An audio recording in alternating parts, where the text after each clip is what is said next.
Hello everyone, I Dr. Dimple Verma from Bankers Hospital Hospital.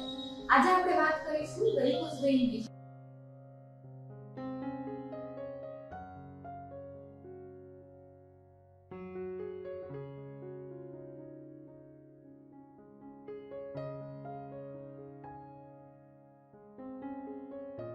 હવે varicose વેઇનમાં કેવું હોય કે એમાં ચામડીના સિમ્પટમ્સ આવે અને બીજા આવે મસલ્સના સિમ્પટમ્સ આવે એટલે કે સ્નાયુના.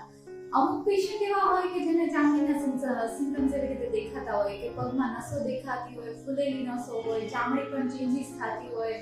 પણ જ્યારે અમુક પેશન્ટ એવા હોય કે જેને સ્નાયુના ઇફેક્ટ પણ હોય એની સાથે, જે નસો હોય એ થોડી સ્પાઇડર વેન્સ દેખાતી હોય, પણ પગમાં જે ગોઠલા ચડી જાય છે, ગોઠલા ભારે થઈ જાય છે, એ બધા સિમ્પટમ્સ પણ થતા હોય છે, સોજો પણ આવતો હોય.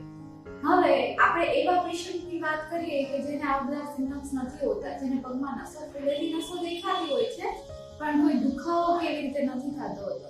હવે કેવું થાય કે હાઉસવાઈફ હોય એ લોકો આ વસ્તુ ઇગ્નોર કરતા હોય, ચલો મને તો કોઈ દુખાવો નથી થતો, ખાલી નસો દેખાય છે, આ તો મને એટલા વર્ષથી છે, કશું નહીં થાય, એમ કરીને ખેંચતા હોય. પણ એના લીધે આગળ શું થાય કે આગળ એના લીધે ખરજવું થઈ જાય, ચામડીમાં ફેરફાર થાય, ચામડી કાળી પડી જાય.